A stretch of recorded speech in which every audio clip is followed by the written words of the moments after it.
वहीं आवश्यक का मेला अब फिर से लौटेगा। तो आपको बता दें कि तिलोदकी घाटों पर फिर से आस्था की पुकार गूंजने वाली है। तिलोदकी नदी के पुनर्जीवन का योगी सरकार ने संकल्प लिया। तो नदी के किनारे अब ऋषियों के नाम पर वैदिक वन बनाए जाएंगे। अब तक 3100 परिवारों को ये रोजगार भी यहां पर मिलेगा। तो वहीं 43,703 मानव दिवसों का सृजन भी होने वाला है। तो ये बड़ी अपडेट इस वक्त आप तक पहुंचा रहे हैं, जहां नदी के पुनर्जीवन के लिए योगी सरकार की नई पहल हम कह सकते हैं। अब तक 3100 परिवारों को रोजगार भी इससे मिला। वहीं 43,703 मानव दिवसों का सृजन हुआ। तो ये बड़ी अपडेट इस वक्त हम आप तक पहुंचा रहे हैं, जो अयोध्या से खबर आ रही है। तो तिलोदकी गंगा का तो ज्यादा जानकारी के साथ हमारे सहयोगी विक्रम हमारे साथ जुड़े हुए हैं लखनऊ से। विक्रम, अब योगी सरकार तिलोदकी गंगा के पुनर्जीवन का विचार कर रही है, क्या कुछ अपडेट? देखिए, विचार नहीं करी, पूरी तरीके से कहा जाए कि कार्य जो है वो पूरी तरीके से शुरू हो चुका है। और बड़ी आध्यात्मिक तौर पर अगर कहा जाए तो काफी महत्ता है जिस तरीके से तिलोदकी गंगा की। और तिलोकी गंगा की अगर बात की जाए तो इसको त्रिलैया गंगा भी कहा जाता है, त्रिलोचना भी कहा जाता है। और अयोध्या के आसपास के क्षेत्रों में बड़ी स्तर पर इसका फैलाव है और वो 3 धाराओं से मिलकर अलग अलग जगहों से जाकर सरयू में मिलती है। साफ तौर पर है कि एक तरफ जहां पर मुख्यमंत्री योगी आदित्यनाथ ने साफ तौर पर यह निर्देशित किया कि कई ऐसी नदियां उत्तर प्रदेश में हैं जो 2017 से पहले लुप्त हो रही थी, उनको बड़े स्तर पर पुनर्जीवित करने का काम उत्तर प्रदेश सरकार को करना है।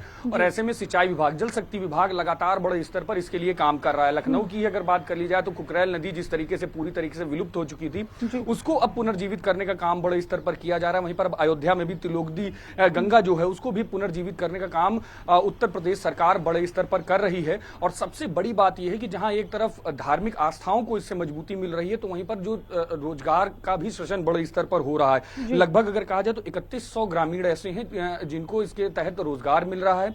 मनरेगा के तहत बड़े स्तर पर इसमें काम करवाया जा रहा है, जिसके तहत अब नदी का पुनरुद्धार करके लगभग 44,000 दिन के कार्य दिवस पूरी तरीके से तैयार किए जाएंगे, जिससे कि आसपास के जो मनरेगा मजदूर हैं उनको बड़े स्तर पर काम मिलेगा। और काम जिस तरीके से विपक्ष भी लगातार ये सवाल उठाता है कि मनरेगा सिर्फ कहने के लिए रह गया, काम नहीं मिलता है, बड़े स्तर पर लोगों को इसमें रोजगार मिलेगा, रोजगार का बड़े स्तर पर सृजन होगा। और बड़ी दूसरी तरीके से भी अगर देखा जाए कि जब ये तिलोदकी गंगा का जब पुनरुद्धार होगा तो अयोध्या के आसपास के क्षेत्रों में सिंचाई को लेकर भी बड़े स्तर पर व्यवस्था पूरी तरीके से तैयार हो जाएगी।